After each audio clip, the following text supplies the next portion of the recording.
Irish Love of Learning by Rev. P. S. Dineen, M.A., R.U.I. The distinguishing property of man, says Cicero, is to search for and follow after truth. Therefore, when disengaged from our necessary cares and concerns, we desire to see, to hear, and to learn, and we esteem knowledge of things obscure or wonderful as indispensable to our happiness. De Officiis 1:4. I claim for the Irish race that throughout their history they have cut down their bodily necessities to the quick in order to devote time and energy to the pursuit of knowledge, that they have engaged in intellectual pursuits, not infrequently of a high order, on a low basis of material comfort, that they have persevered in the quest of learning under unparalleled hardships and difficulties, even in the dark night of a nation's eclipse, when a school was an unlawful assembly, and school teaching a crime. I claim, moreover, that, when circumstances were favorable, no people have shown a more adventurous spirit or a more chivalrous devotion in the advancement and spread of learning. Love of learning implies more than a natural aptitude for acquiring information. It connotes a zest for knowledge that is recondite and attainable only at the expense of ease, of leisure, of the comforts and luxuries of life, and a zeal for the cultivation of the mental faculties. It is of the soul and not of the body. It refines, elevates, adorns. It is allied to sensibility, to keenness of vision, to the close observation of mental phenomena. Its possessor becomes a citizen of the known world. His mind broadens. He compares, contrasts, conciliates. He brings together the new and the old, the near and the distant, the permanent and the transitory, and weaves from them all the web of systematized human thought. I am not here concerned with the extent of Ireland's contribution to the sum of human learning, nor with the career of her greatest scholars. I am merely describing the love of learning which is characteristic of the race, and which it seems best to present in a brief study of distinct types drawn from various periods of Irish history. In the pre-Christian period, the Druid was the chief representative of the learning of the race. He was the adviser of kings and princes, and the instructor of their children. His knowledge was of the recondite order and beyond the reach of ordinary persons.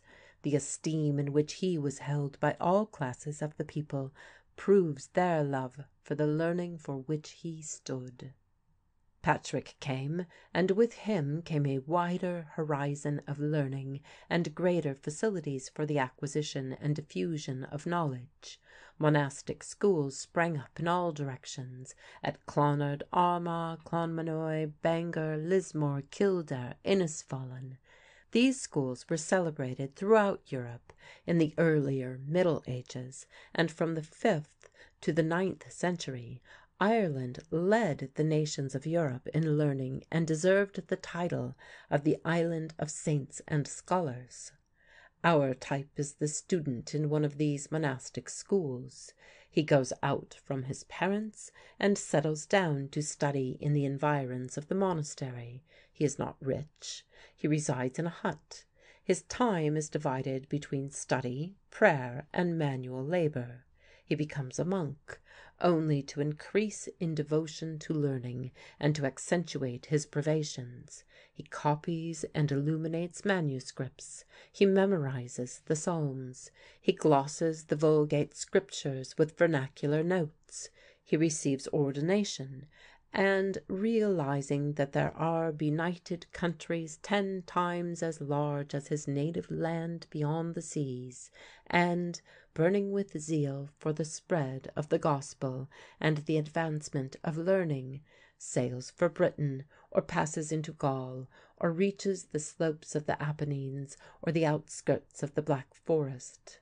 The rest of his life is devoted to the foundation of monasteries to which schools are attached, to the building of churches, and to the diffusion around him of every known branch of knowledge. He may have taken books from Ireland overseas, and of these, relics are now to be found among the treasures of the ancient libraries of Europe. Columcille, Columbanus, Adamnan, Gall, Virgilius occur to the mind in dwelling on this type. The hereditary Sean Chaid, who treasured up the traditional lore of the clan and its chief, was held in high honour and enjoyed extraordinary privileges. He held a freehold. He was high in the graces of the chief, and officiated at his inauguration. An important type is the Irish ecclesiastical student abroad in the penal days. School teaching, unless at the sacrifice of faith, was a crime in Ireland, and the training required for the priesthood had to be obtained on the continent. The Irish, out of their poverty, established colleges in Rome, 1628, Salamanca, 1593, Seville, 1612, Alcala, 1590, Lisbon, 1593, Louvain, 1634, Antwerp, 1629, Douai, 1577, Lille, 1610, Bordeaux, 1603, Toulouse, 1659, Paris, 1605, and elsewhere. As late as 1795, these colleges contained 478 students, and some of them are still in existence. The young student, in going abroad, risked everything. He often returned watched by spies, with his life in danger. Yet the supply never failed. The colleges flourished, and those who returned diffused around them not only learning, but the urbanity and refinement which were a striking fruit and mark of their studies abroad. Another type is the Irish scribe. In the days of Ireland's fame and prosperity, and of the flood tide of her native language, he was a skilled craftsman, and the extant specimens of his work are unsurpassed of their kind. But I prefer to look at him at a later period, when he became our sole substitute for the printer, and when his diligence preserved for us all that remains of a fading literature. He was miserably poor. He toiled through the day at the spade or the plough, or guided the shuttle through the loom. At night, by the flare of the turf fire, or the fitful light of a splinter of bogwood, he made his copy of poem, or tract, or tale, which but for him would have perished. The copies are often ill spelt and ill written, but with all their faults they are as noble a monument to national love of learning as any nation can boast of. In our gallery of types we must not forget the character whom English writers contemptuously call the hedge schoolmaster. The hedge school, in its most elemental state, was an open-air daily assemblage of youths in pursuit of knowledge. Inasmuch as the law had refused learning a fitting temple in which to abide and be honoured, she was led by her votaries into the open, and there, beside the fragrant hedge, if you will, with the green sward for benches and the canopy of heaven for dome, she was honoured in Ireland, even as she had been honoured ages before in Greece, in Palestine, and by our primordial Celtic ancestors themselves. The hedge schoolmaster conducted the rites, and the air resounded with the sonorous hexameters of Virgil and the musical odes of Horace.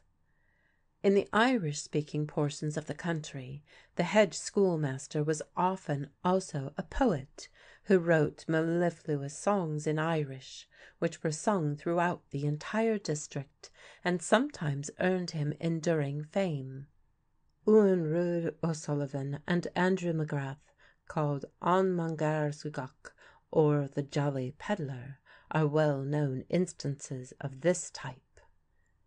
The poor scholar is another type that under varying forms and under various circumstances has ever trod the stage of Irish history. From an ancient Irish manuscript, see O'Curry, Manners and Customs, 2, 79 and 80. We learn that Adamnan, the biographer of St. Columcille, and some other youths studied at Clonard and were supported by the neighbourhood. The poor scholar, more than any other type, embodies the love of learning of the Irish race. In the schools which preceded the National, he appeared in a most interesting stage of development. He came from a distance, attracted by the reputation of a good teacher and the regularity of a well-conducted school. He came avowedly poor. His only claim on the generosity of his teacher and of the public was a marked aptitude for learning and an ardent desire for study and cultivation of mind. He did not look for luxuries. He was satisfied if his bodily wants were reasonably supplied, even with the inconveniences of frequent change of abode. A welcome was extended to him on all sides.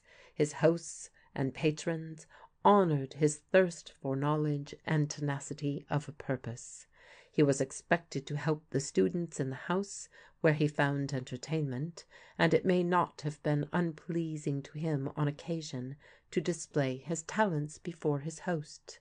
When school was over, it was not unusual to find him surrounded by a group of school companions, each pressing his claim to entertain him for the night.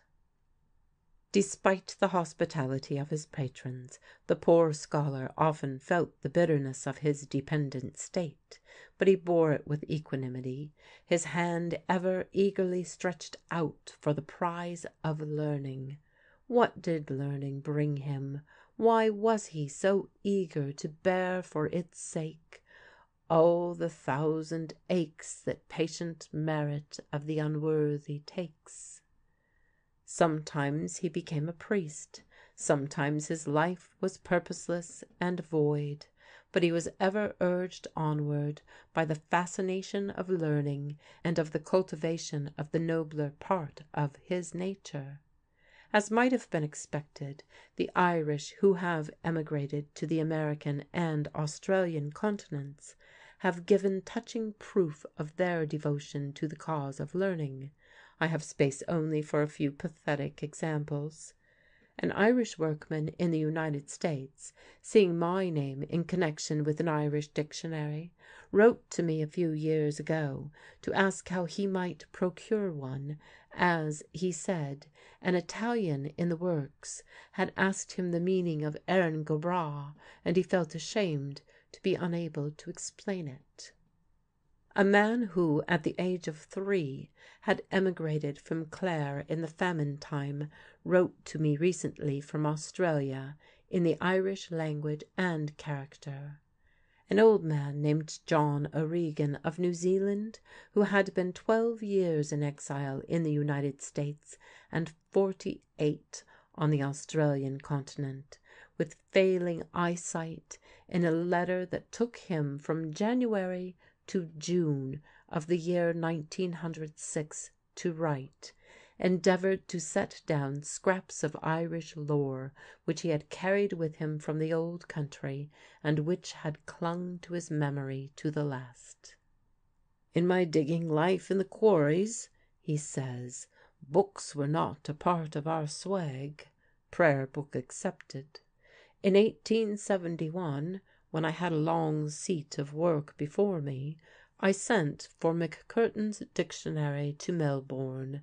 It is old and wanting in the introductory part, but for all was splendid, and I loved it as my life.